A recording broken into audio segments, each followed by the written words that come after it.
I used to think loyalty was the backbone of every marriage. I believed that if two people were honest, everything else would fall naturally into place. My name's Daniel, 42, a small business owner from Ohio. I built my company from nothing. Long nights, quiet weekends while my wife, Megan, kept our home running. 12 years of marriage, and I truly thought we'd survived the worst together. That illusion started to crumble on an average Tuesday. I had a late client meeting downtown, one of those that drag on way past dinner. My car was in the shop, so around 9 p.m., I asked my business partner, Lisa, to give me a lift home. She laughed and said, "Sure, I'm heading your way anyway." We'd worked side by side for 6 years. Strictly business, no blurred lines, no unspoken tension. The drive was quiet, filled with polite small talk and fatigue. When I stepped inside, Megan was on the couch, laptop glowing in her lap. Her eyes lifted immediately. "Who dropped you off?" she asked. I told her. "Lisa." Something in her face tightened. "You couldn't call a cab," she said sharply. I frowned. It was late. Meg didn't think it mattered. She didn't reply, just nodded, jaw tight. The room felt suddenly heavier. I brushed it off, thinking she was just tired. I didn't realize a seed of doubt had just been planted, one that would grow faster than I could imagine. Over the next week, she pulled away. The usual morning kiss became a distracted wave. Our evening talks turned short, polite. When I asked what was wrong, she'd smile and say, "I'm fine," but her eyes told another story. Then one night, it came up again. "I just don't understand," she said, leaning against the counter as I washed dishes. "Why her? You could have taken an Uber." Her tone wasn't angry, it was colder. "Meg, it was one ride," I said softly. "You know me better than that." She didn't answer. She just walked away, leaving me with soap on my hands and a weight in my chest. In the days that followed, things got strange. Her phone was always face down. Conversations ended when I entered the room. She went out more, but stopped saying with whom. Then one morning, Lisa called. "Hey, just a heads up," she said. "Someone texted me last night, asking if we ever got drinks alone." My stomach sank. I knew exactly who it was. That evening, I confronted Megan. Told her Lisa had been contacted. She didn't even deny it. "I needed to know the truth," she said. "The truth?" I asked, my voice shaking. "You think I'd cheat because of a ride home?" Tears filled her eyes, but her voice stayed steady. "You've been distant, Daniel." Distracted. "I don't know what's real anymore." For a second, I almost felt sorry for her, until I saw it for what it was. The defensiveness, the secrecy, the sudden blame. My gut twisted.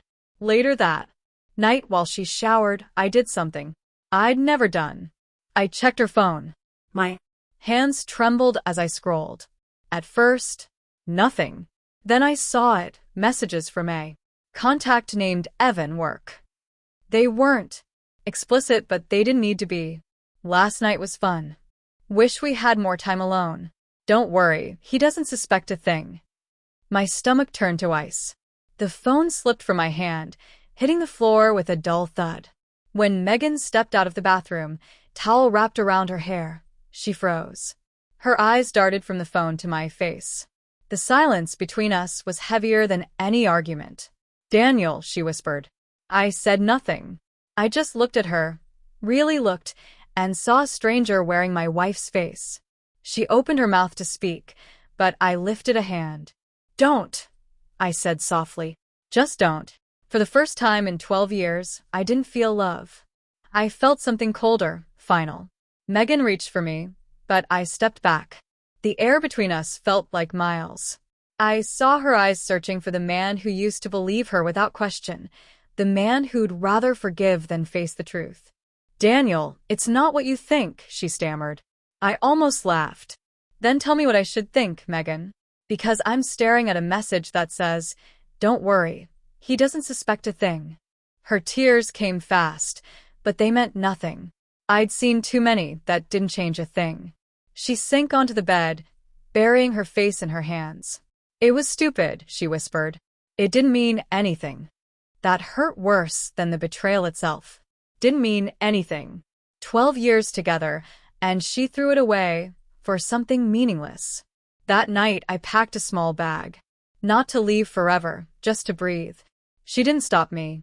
Maybe she knew she already had. I checked into a small roadside motel.